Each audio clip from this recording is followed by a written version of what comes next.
Over the years, I've spent a great deal of time trying to understand and make sense of marketing and sales lead generation systems. And in fact, early on in my consulting career, that's where I spent a bulk of my time and attention. And but over the years, there's been a particular framework that's really helped me to understand the origins or categories of leads or prospects, or where the pipeline comes from. And I want to share that with you today because I think it's a really valuable structure to think inside of. And this is what it's called. It's called seeds, nets, and spears. And it's been really helpful to me because over the years, it's helped me to remember it. It's helped me to categorize things that I'm doing in my business, that my clients are doing in their businesses, as a mental framework or a mental model that I hang lead generation and prospecting strategies on. So seeds, nets, and spears. And I want to explain that to you today. This comes really, the origin of this, and I know I kind of do my own stuff with it, but I learned this from Aaron Ross's book, Predictable Revenue. And the interesting thing about Aaron Ross is Aaron Ross was the head of outbound selling at Salesforce. And so some of the models that he helped create at Salesforce have really influenced the way CRM systems are actually structured and built. And so he was really helpful with this, and I've kind of taken it and made it my own, but these are his words. This is his language. So props to, and hat tip to Aaron Ross on this one. But when you think about your marketing, and you think about all of the ways that you generate prospects and leads for your business, I tend to see, when I talk to a lot of people, it's just this sort of amorphous mass of stuff that sort of they're doing. And there's certain things that are done that are sort of on the more important category, and there's other things that are done that are less. But there's not a clarity to the way we think about it. It's just all these things we throw into it. And you've likely heard that old line, half the money I spend on marketing is wasting. Problem is I don't know what half. And sometimes that's because it's just all this stuff we're doing. And so when you think about marketing and you think about what's the origin, where are the origins of our leads, and where do our prospects come from? It would be helpful to take kind of this viewpoint, which is kind of a whole bunch of stuff happening, and think about it more in terms of, and it's often used as a funnel, or some people call it a pipeline, but it's a funnel. And so our leads kind of come and drop into the funnel and go through. But notice a lot of the times the funnel is actually once they become a lead, or once they've raised their hand and talked to us. And I'm still interested in the piece before that. So I'm interested in these three little buckets, or is there more buckets? But in this particular case, what I have learned that's been really helpful to me is there's three categories before they go into the funnel that are really helpful. So let's talk about them. Because ultimately, when you're building a sales funnel or a marketing funnel that leads into your sales machine, it's really helpful to make distinctions in terms of where people come from, where your prospects come from, where your leads come from, and then based on that, you know actually how to build it out. So let's look at this in order for you to have an understanding of what's going to help you to build predictable, scalable sales and revenue. Because it's one thing to know your sales funnel, which is what happens when they get into your funnel. You know, how do you move them from being a lead to an opportunity to a signed contract? That's a question, and that's a process that many of you have figured out. But a lot of times this stage before it is the one we want to talk about. So like I said, these three categories have been really helpful to me. The first are seeds, the second are nets, and the third are spears. And so I want to explain all three of those to you so you understand them, and then we'll talk about the implications of that. So seeds are always things that you plant that take a while to grow. They need to be nurtured. They form over time. Some of them work. When you plant seeds, there is an instinctive recognition that many of those seeds might not actually come to fruit. They might not grow. They might not blossom. And so seeds are things that you plant that take a while to grow. So how I think about seeds as it relates to your marketing and your lead generation and your sales process. Seeds are those things that are relational marketing. They're public relations. They're press. So if you get something in the local newspaper, something in the local press, online news, that's a seed, right? Because a seed is something that is really out there being planted, that over time, with enough nurturing and enough repetition and enough care and enough time, you get a result. Sponsorships. A lot of small businesses and mid to larger size business sponsor local teams, local events, local stadiums, all kinds of stuff. There's this sponsorship, but that tends to be, in a lot of cases, a seed type of activity. Community action, sitting on boards, being part of community structures like Chamber of Commerce, those kind of things. Referrals are very much a seed kind of thing, right? Because a referral typically comes from somebody who's been your client for a period of time, and somewhere along the line, through word of mouth, hears that somebody else needs what you have to offer. And so seeds are those things, that word of mouth referral structure that happens. Strategic partnerships are also this. There are partners that you have in the industry, in peripheral businesses to yours that become partnerships of yours. Those are often seeds, as a way that they have to be nurtured over time. There's not a consistency to what happens, but when things happen, they're always positive. Affiliates are kind of like strategic partnerships, but they're generally paid performers who bring clients to your door. The problem is that that's not consistent all the time, but you have to go out and nurture affiliates. You have to go out and build them. The same way you do strategic partnerships. They don't just show up. There is a mechanism, and there's a process, and there's an engagement that happens that's generally not considered one and done, quick, down and dirty stuff. It takes time. Expertise positioning. So if you write, if you speak, if you you present, those kind of things tend to be seeds, because they tend to be things that build your positioning. But because you spoke one time doesn't mean something's going to happen. So a lot of the work I do with these videos, to me, is seeds. They're seeds. I'm planting seeds. I just keep planting seeds. Social media is the same. I think a lot of people think social media is a really strong marketing tool. I think it's a seed tool. People who do well in social media tend to have been on there a long time. They tend to consistently contribute. They tend to bring lots of value in that environment. But sort of a one-hit wonder doesn't happen in social media as much as we want it to, and we think it does, and that's kind of what it looks like. That's not what happens. So seeds are all these kind of tactics that I've just talked about here. But notice all these tactics are relational in their orientation. You have to build a relationship. You have to sustain a relationship. You have to nurture that relationship.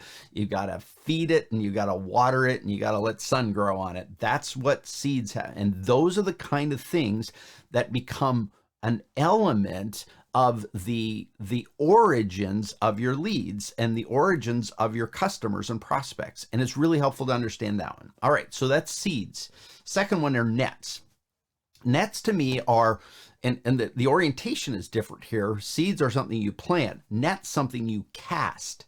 And so in this case, you're casting a wide net in order to, as much as possible, collect anyone who's swimming by that net and catch them, who's looking for what you have to offer. So in my particular case, I believe nets are things like web marketing. So your website is a net. And whether it's pay-per-click or search engine optimization or whatever tools that you're using, what you're looking to do is cast a wide enough net so that when somebody goes to Google and types in the service that you offer in my city, my location, or the service or tool or product that you have, wherever they're looking for it, the job of the net is to be most effective at capturing that person who's looking for what you have to offer. Direct mail is the same way. Direct mail is you're casting a net. It's slightly different. You're instead of building a site or building a paid program online through Google Ads or all those kinds of things, direct mail, you basically choose a target group, a list to send it to, and out goes that mailer. Could be postcards, but in that case, what you're looking, you recognize right off the bat that you're not going to catch everything. You're going to catch the people who are looking. Trade shows are the same way. But what's interesting about a trade show is it's related to and connected to a prospect that fits within the profile of the user, the buyer that you want to have, right? So you go to a trade show that's related. That might be an industry trade show. That might be a geographically business-oriented trade show. It might be a consumer trade show. Depending on what you're offering, your ability to show up at that trade show, to me, is a net. Publication ads. So you choose a specific publication and you publish in it. That to me is slightly different than a random ad in your local newspaper, which may be more a seed. There's a subtle difference there. Webinars. If you're going to offer a webinar and you want people to come on your webinar, to me, that's a net. Lunch and learns. If you do it more in person, lunch and learns, breakfast events, those kind of things, those are all nets, right? You're a targeted audience. And you're seeking to have them come into your net so that they may become a prospect, they're already a prospect, they may become a opportunity for you to do something with. The final one is spears. So nets, as you see, is one to many, right? So if seeds is relational, long-term relational building, nets is one to many.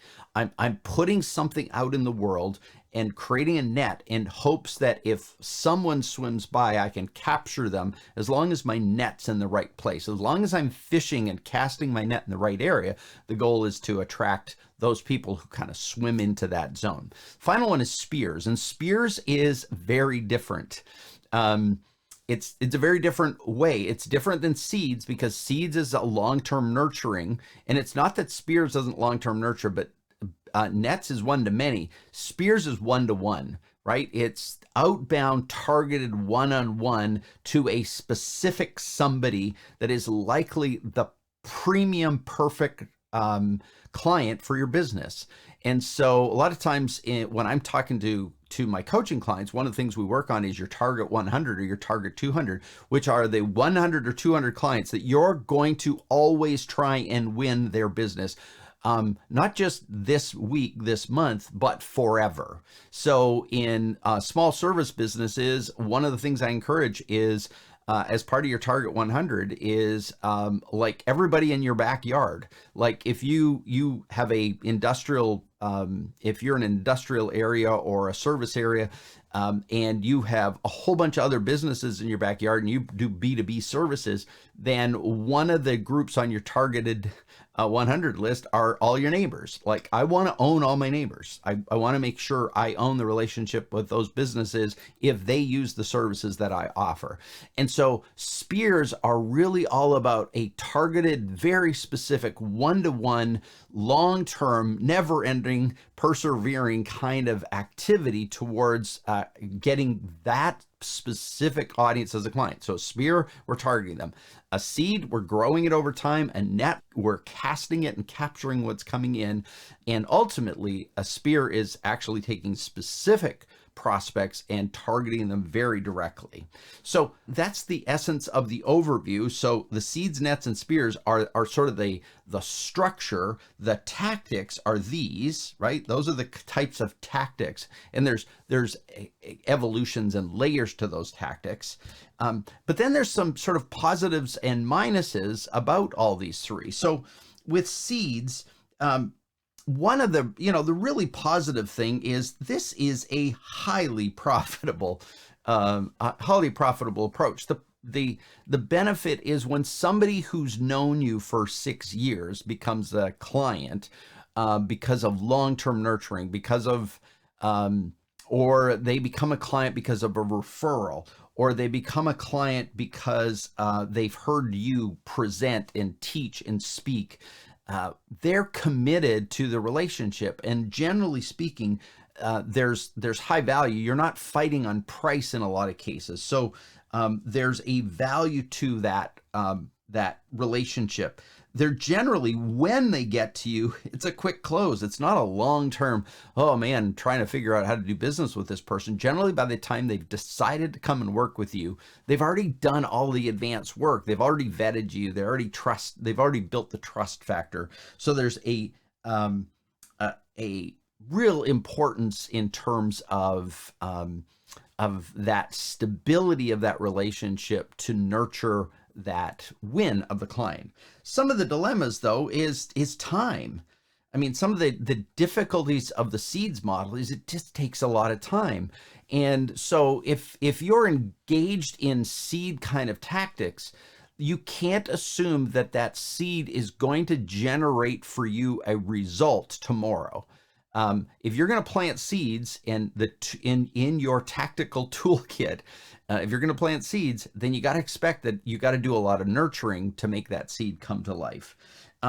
The other dilemma with this one, a lot of times, is it tends to be founder, president, right? Because a lot of times the average person on your team isn't doing this. Now, if you have a great customer service process and you have a high referral network, which, from a referral basis, that's a real positive because of your customer service capabilities. But without that, this is very much driven by founder relationships or entrepreneur or primary owner, because seeds are often connected to them in a lot of ways. So that might be a little bit of a negative here. Not that it takes away any of the benefits here, but just be aware that a lot of times the average person in your company isn't doing this. It's often key people, connectors in your company. So those are the seed group. What about nets? Well, one of the huge benefits of nets is you get a lot of opportunity that comes. Like, essentially what you're doing is you're looking for, when you cast your net and it's cast appropriately in the right places to the right type of audience, you often get a lot of people who raise their hand, right? So a lot of people. So if you run web campaigns and you're doing those properly, you're likely getting a lot of leads. And that's a huge benefit. The other benefit here is it's often very scalable.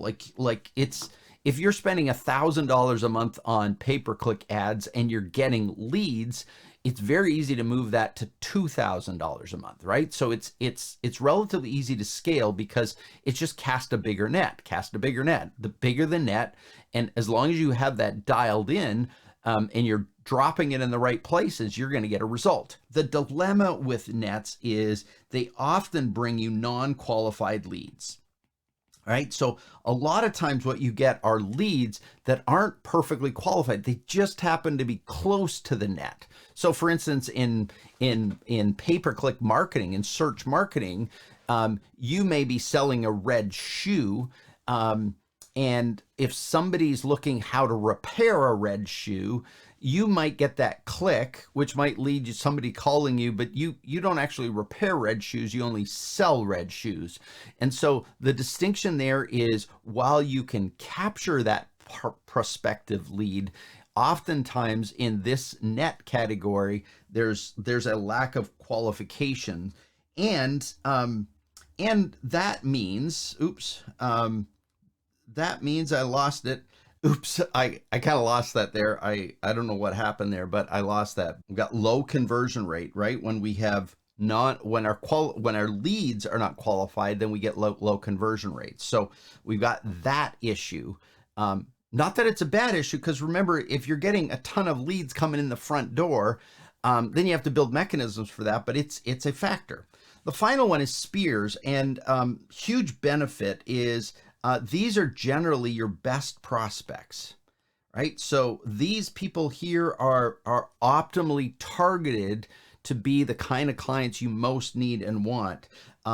There's a predictableness, not necessarily to the win, but predictableness to the process. So if you have an outbound sales process, there's a predictable flow that you do that when every second month you're going to talk to this prospect.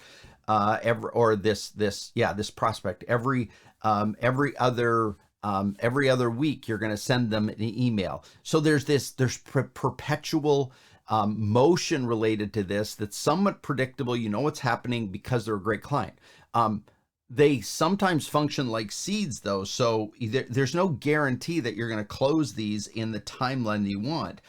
In many cases, these ones are they're not profitable in relationship to the time invested in them. So this is oftentimes where BD people, business development people, outbound sales rep, they spend a lot of time here, and you can spend a lot of dollars to create these kind of wins. Especially if this sales rep's not connected to any of these two categories, seeds and nets. So that's an important thing to just be aware of. And this one is harder to scale. It's much harder to scale like the way nets are. So it's important to recognize that despite the value proposition over here, and despite the fact that these are great prospects that likely bring you, once you get them, they're likely quite beneficial. The cost of getting them has been hard, and the ability to scale that model is difficult. All right. The final point that I want to make is really about some of the lessons that I've learned in this category and thinking this way. The first issue I see, or the first lesson I've learned, is it's very easy to rely on your preferred category or your preference of categories. So what I see a lot is people tend to spend a ton of time here now, just because of the nature of the world today. A lot of businesses I talk to are stuck here, and then they either go here or they kind of, depending on the industry they're in. And I coach people in so many different industries that, let's say in certain businesses, I notice that most of their attention is nets, and then they kind of lean towards spears, or most of their attention is nets and they lean towards seeds. In companies that have a more traditional orientation, I see so much lean here and a little bit in here, but very little bit going over here, just because it doesn't feel right to be outbound. So it's really important as you think about your lead generation strategies that you're thinking about reliance on all three, is actually using and leveraging all three, which then means having clear marketing tactics or lead generation tactics or activity tactics in each category. So I think it's really important to go back to something like this and actually build out your sense of what are the seeds that we're going to do in this upcoming year? What are the net activities we're going to do, and what are the spears? And actually, you need to have at least one in each category. And I might suggest, depending on the nature of your business, that you might, weight this one with 2 to 3, and then at least have one over here and maybe 2 to 3 over here. Again, depending on your business. But the job is really go through and figure those things out. Go through these different categories, seeds, nets, and spears, and going, what am I doing in these that makes this work, right? Relationship marketing, public relations, sponsorship, like actually pick these ones off this list and go, what am I doing here? And build out those tactics in every single category. And then thirdly, not knowing, and this is an issue that I see after the fact because it helps you to actually stabilize things or make them better, which is not knowing the category or tactic where the leads came from. So as leads are coming in the door, are you aware, did this come from a spear? Did this come from a net? Or did this come from a seed? Do you really understand the implications of that in your business so that you get better at it? And what this means, because seeds and spears are part of this, is you've got to think long-term in terms of measurement, not just short-term. A lot of times what I see are people who are measuring on a weekly and monthly basis, but they haven't kept stats from back here. And again, because founders and owners and CEOs tend to be the ones driving sometimes the seed factor in the business until you get large and you have whole divisions for that. But if you don't have historical evidence of how this seed contributed, it's very easy to think that that's a net and not a seed. So it's really important to categorize these things, know where they're coming from, know why they came into your business so that you can replicate that in the longer term, evolve it, adapt it, and be better at it.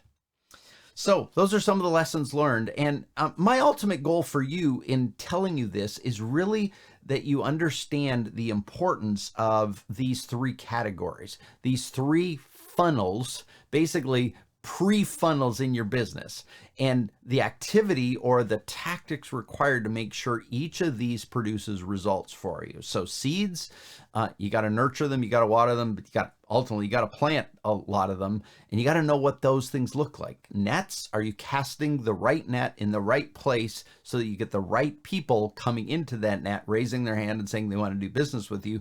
And then are you also creating a structure whereby you define a specific target individual audience, a one-to-one approach where you get that client to be part of your business, and you do the work and the development work and the relationship building and the contacting in order to bring them into the fold. So really what I want you to do is think about these as you process your own marketing plan, which we're going to talk more about in another episode.